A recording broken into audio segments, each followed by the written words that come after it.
Assalamu alaikum, dear students. Hope you all are fine and healthy.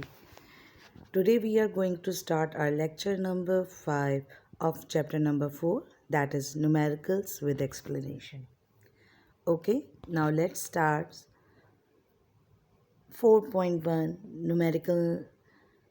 Determine the acceleration of car of mass 900 kg when a net force of 2700 Newton acts on it. यानी आपको सबसे पहले ये देखना है कि आपसे आपकी रिक्वायरमेंट क्या है या आपसे क्या पूछा जा रहा है। तो रिक्वायरमेंट ये है कि आपको एक्सेलरेशन ऑफ कार बतानी है जिसका मास 900 kg और फोर्स उस पर अप्लाई जो हो रही है वो 2700 न्यूटन है। So formula according to second law of motion F is equal to M A, force जो है बराबर होती है मास इनटू एक्सेलरेशन के। So putting the value of force and mass 2700 divided by 900, then we get acceleration 3 meter per second square. So result is the acceleration of car is 3 meter per second square. Now move on to numerical number 4.2. A car of mass 1000 kg traveling at 72 km per hour is uniformly brought to rest over a distance of 40 meters. Find a the average acceleration and the average braking force. यानी एक car है जो 1000 kg मास की है और इस travel कर रही है 72 किलोमीटर पर आवर, जो उसकी है इनिशियल वेलोसिटी है। उसको आपने ब्रेक लगा दी, रेस्ट में ले आए, डिस्टेंस कवर किया आपने 40 मीटर पे, यानी वी एफ ज़ीरो हो गया और डिस्टेंस 40 मीटर्स हो गया। अब आपको इसका एवरेज एक्सेलरेशन मालूम करना है और एवरेज ब्रेकिंग फोर्स मालूम करनी है। सबसे पहले तो ये कि किलोमीटर पर आ रहा है डाटा में, तो आपको मीटर पर सेकंड में कन्वर्ट करना है, जो हमने चैप्टर नंबर 3 में भी आपको बताया था कि किस तरीके से किलोमीटर पर आवर को कन्वर्ट करते हैं मीटर पर सेकंड में। So let's move on to requirement. Average acceleration and average braking force मालूम करनी है आपको। सो फॉर्मूला होगा बेटा, आप फॉर्मूला देखें, आपको initial velocity final velocity given है, तो आप क्या मालूम कर सकते हैं कि according to third equation of motion 2as is equal to we F square minus we I square. यानी आपके पास डिस्टेंस है, इनिशियल वेलोसिटी और फाइनल वेलोसिटी है, तो आप एक्सेलरेशन मालूम कर सकते हैं। ओके, नाउ और फोर्स आप मालूम करेंगे, average braking force F is equal to M A according to second law of motion. So by putting the value of distance, initial velocity and final velocity, we get the acceleration A is equal to minus 5 meter per second square and average braking force आपकी multiplication होगी मास की, जो आपने answer निकाला acceleration निकाला उससे, तो -5000 आपकी फोर्स निकल आएगी। The average acceleration of car is -5 meter पर second square and average braking force is -5000 newton. Here acceleration, जो एवरेज एक्सेलरेशन है वो डीसेलरेशन है, क्योंकि आप उसको रेस्ट में ला रहे थे, लेकिन आप यहाँ पे एवरेज एक्सेलरेशन लिख रहे हैं, इसलिए आप माइनस लगाएंगे साइन। अगर आप डीसेलरेशन लिखते तो सिर्फ 5 लगाते। ठीक है, आगे बढ़ते हैं बेटा। 4.3 है numerical. A bullet of mass 50 grams traveling with the speed of 15 meter per second penetrates into a bag of sand and is uniformly brought to rest in 0.05 seconds.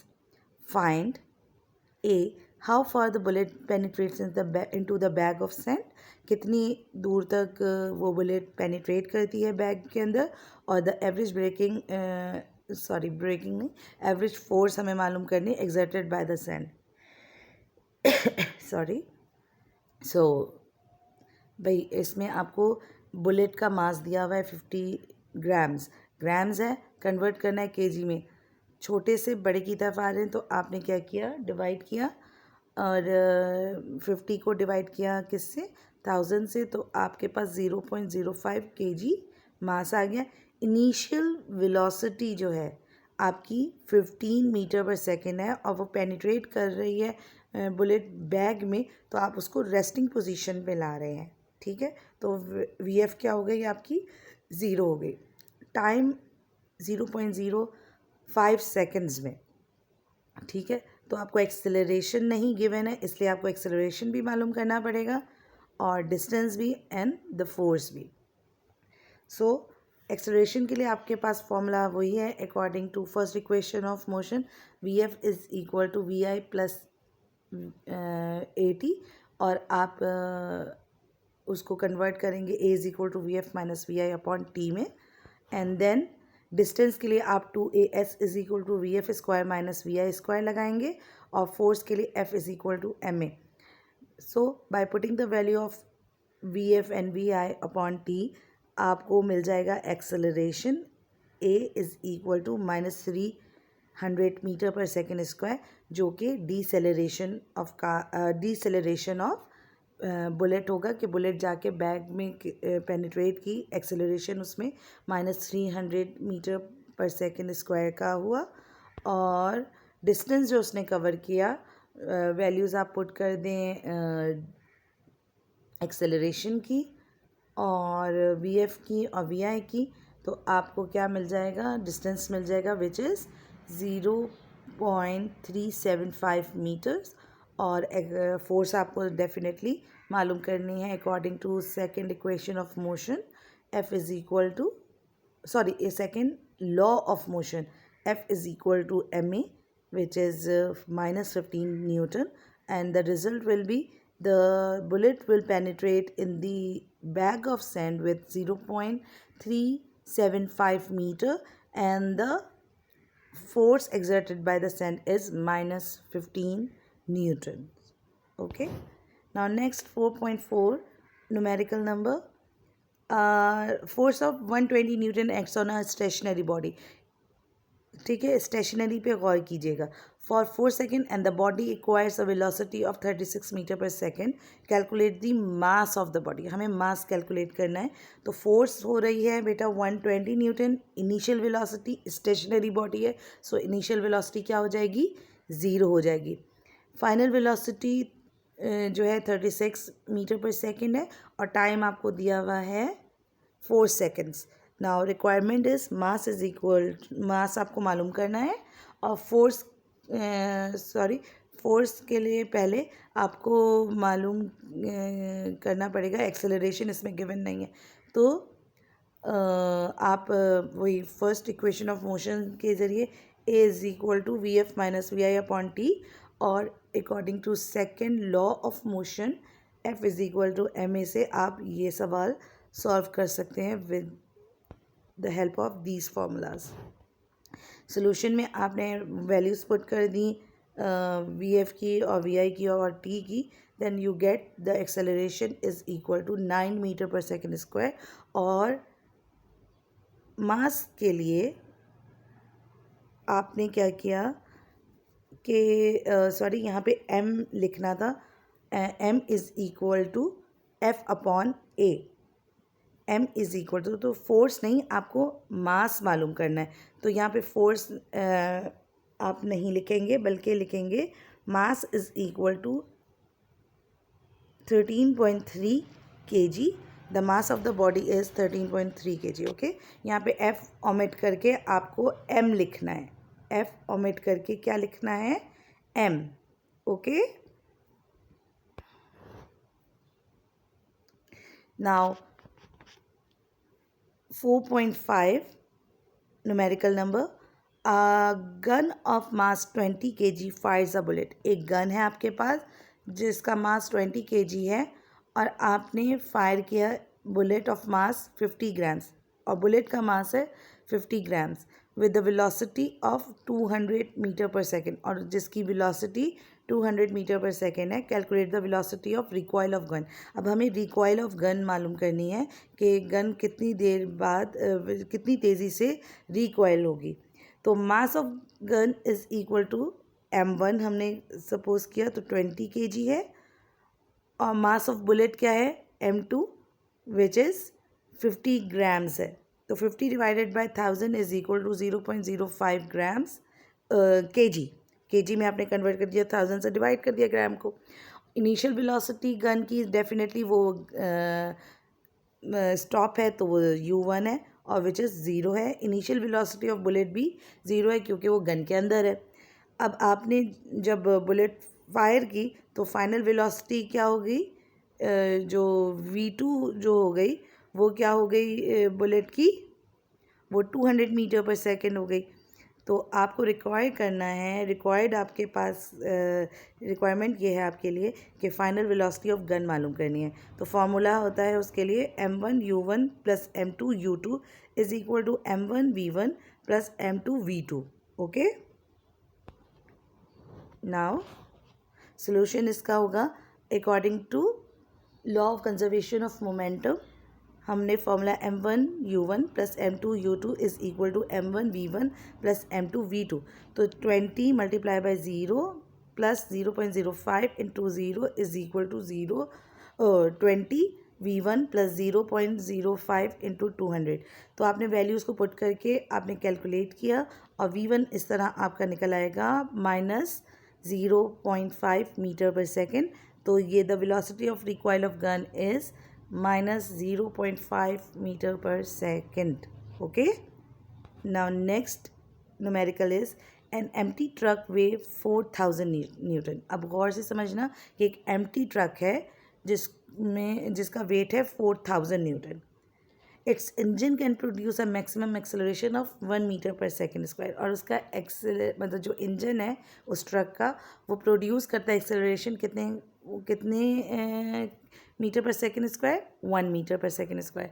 और ट्रक को जैसे ही भी हम लोड कर देते हैं 2000, तो क्या होता है कि W2 हो जाता है कि 4000 प्लस 2000 6000 न्यूटन हो गया।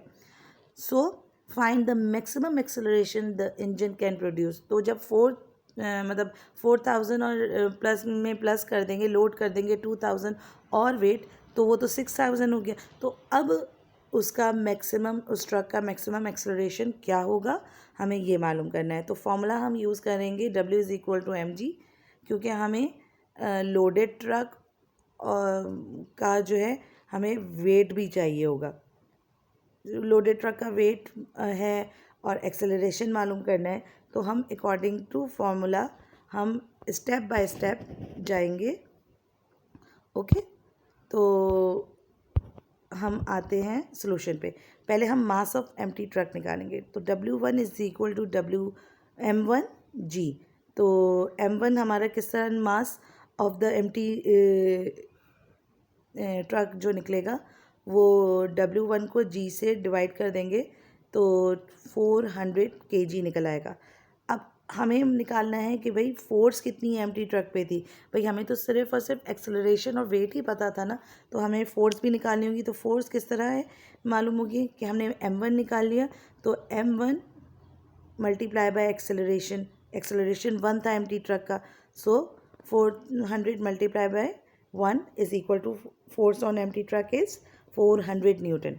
उसके बाद हमें मास ऑफ लोडेड ट्रक, क्योंकि हमारे पास वेट था और वेट ही था और हमें एक्सेलरेशन भी मालूम करना है, तो हमें मास भी पता होना चाहिए। तो मास हमारे पास आ जाएगा W2 is equal to m2g। तो 6000 divided by 10 acceleration due to gravity है, g की वैल्यू पुट होगी। तो 6000 divided by 10 is equal to 600 kg mass आपने निकाल लिया। अब हम आते हैं एक्सेलरेशन ऑफ लोडेड ट्रक। असल जो हमसे पूछा गया है कि लोडेड ट्रक का एक्सेलरेशन, क्योंकि अब हमारे पास m2 भी आ गया है और a2 हमें निकालना है। तो फोर्स हमें अभी लोडेड ट्रक की हमने अभी निकाल ली विच इज़ 400 और मास हमारे पास था 600 तो लोडेड ट्रक का। तो हमने एक्सेलरेशन उसका निकाल लिया 0.66 मीटर पर second square. So the result is the acceleration of a loaded truck is 0.66 meter per second square. Okay, now 4.7 हम 8 क्लास में नहीं करते, क्योंकि वो टॉपिक हम 9th में इंशाल्लाह आपको पढ़ाएंगे। इसलिए हम 4.8 न्यूमेरिकल करेंगे which is related to friction. Okay, so a rectangular metallic block of mass 4 kg rest on the top of a metallic surface. The coefficient of friction between the box and the metallic surface is 0.2. What force parallel to the surface is needed to move the block? Okay वो कह रहे हैं कि भाई एक metallic rectangular block है जिसका मास 4 kg है, जिसको आपने एक मेटालिक सरफेस पे यानी एक हॉरिजॉन्टल सरफेस पे रखा हुआ है, जिसका जो मेटल पर है, ठीक है। तो उसका कोफिशिएंट ऑफ फ्रिक्शन बॉक्स और मेटल के सरफेस के दरमियान पॉइंट हुआ है। हमें मालूम करना है बेटा कि उसकी रिक्वायर्ड फोर्स क्या होगी जो ब्लॉक को मूव कर दे, ठीक है। तो डेटा में mass is equal to 4 kg और कोफिशिएंट फ्रिक्शन म्यू से डिनोट होता है विच इज़ 2, और इसका कोई यूनिट नहीं होता क्योंकि ये रेशो होती है, ठीक है। सो रिक्वायरमेंट फोर्स है, तो फॉर्मूला होगा F is equal to mu R. तो here R is a reactional force, so reactional force हमेशा ऑलवेज इक्वल होती है किसके, वेट ऑफ द बॉडी के। तो वेट का फॉर्मूला होता है W is equal to M G, so we can write F is equal to mu M G, और सोल्यूशन इसका क्या हो जाएगा, F is equal to mu M G, और आप by putting the value of mu mass and acceleration due to gravity, we get force is equal to 8 Newton. So the result will be the force parallel to the surface needed to move the block, यानी एक block को move करने के लिए जो force apply होगी वो 8 Newton के बराबर होगी। ओके देन बेटा, it is the end of the lecture, and I hope you understand it very clearly. Okay, thank you.